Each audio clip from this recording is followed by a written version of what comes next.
Insects and their habits at home and what Harold learned about them. Part 8.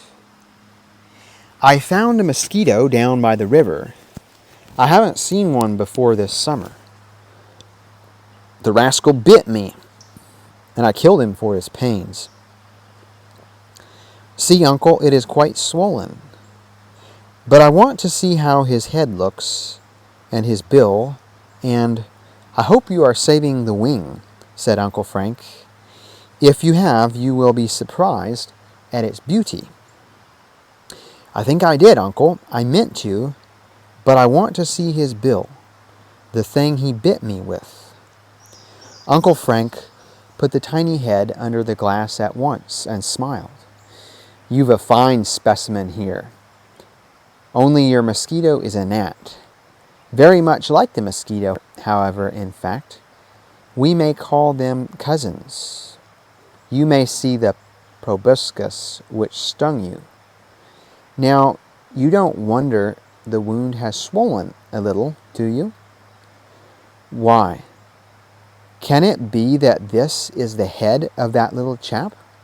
Well, his bite hurt, but not so much as the sting of those bees. But what is that great thing beside his head? Oh, I see. That's the wing. I stuck that down on the glass because I wanted to know all about it. The head is as pretty as a plant and looks a little bit like one too.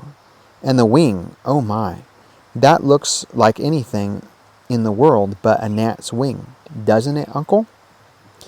It looks much like a mosquito's wing.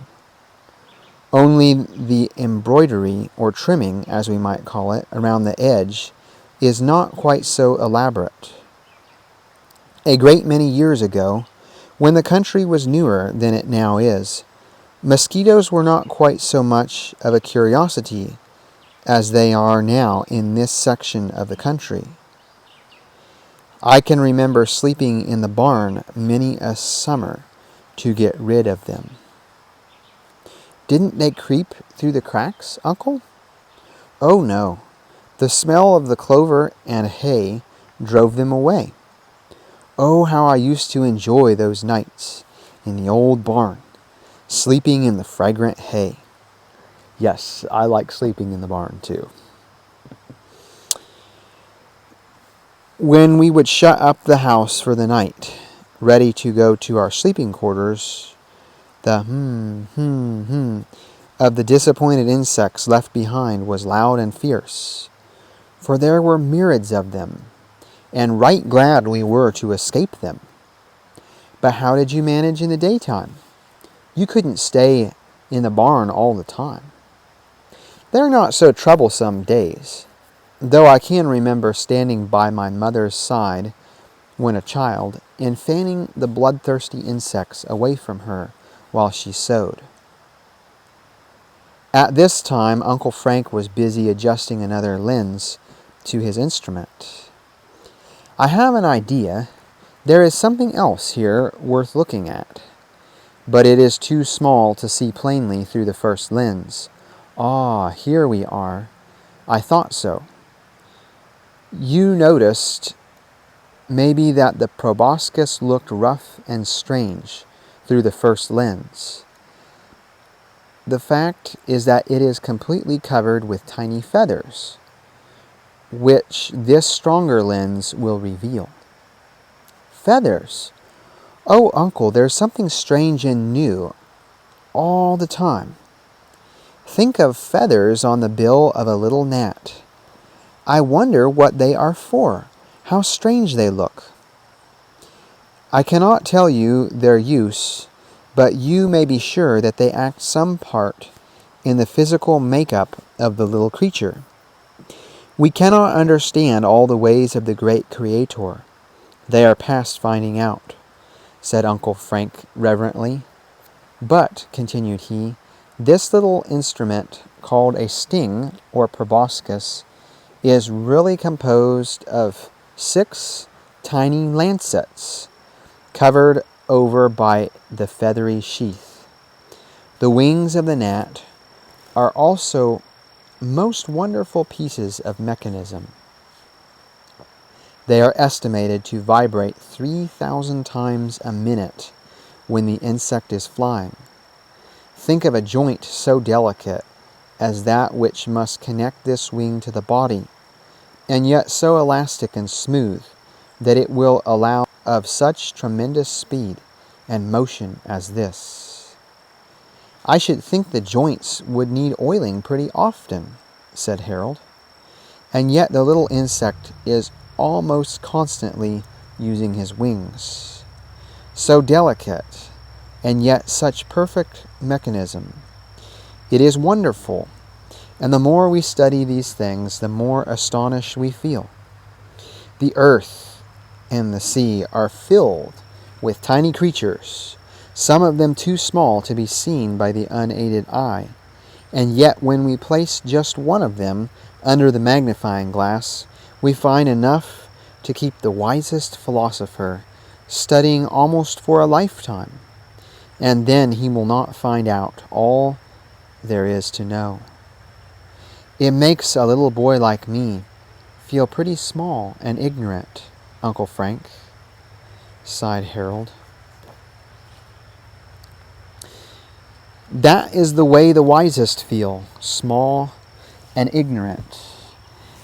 But there is something else I would like you to examine. I was at considerable trouble to mount and prepare the specimen, for I am not very skillful in the business. Now, what do you suppose this is? I haven't the least idea, Uncle. It is very pretty. It looks almost like a piece of lace. You would never guess it to be the eye of a common fly, would you? A fly's eye? Oh, Uncle, what are those little six-sided blocks? They are single, separate eyes, and it has been commuted by adepts that there are at least 7,000 such little eyes in one single large eye of the fly. Well, I don't wonder that I can never surprise a fly. They always see me, no matter on which side of them I come. Yes, you may surprise a person if you approach him from behind, for he cannot see you. But a tiny insect cannot be caught off its guard for a moment. And here, continued Uncle Frank, is the mouth and tongue, or proboscis of the fly. Isn't it wonderful? You see, it is particularly adapted for sucking juices. Flies, as you know, are great eaters. That's what Mamma thinks, I am sure. She is always hiding things from them. They are filthy fellows, aren't they, Uncle? Yes, they are not at all particular about their food. Indeed, they seem to be a trifle fonder of carrion than anything else. One great naturalist declared that 3 flies would consume the body of a horse as quickly as a lion could do the same. That is, the flies and their offspring. They begin to eat at once and never cease. And when we remember that one single blowfly can become the parent of 20,000 other, the statement of the naturalist does not seem unreasonable. And so we find that even these ugly creatures that are shunned and detested by mankind are really useful scavengers, ridding the world of an enormous quantity of deadly, poisonous matter. But now, my dear Harold, we must close our studies for the present, because you know I must start on my homeward voyage tomorrow.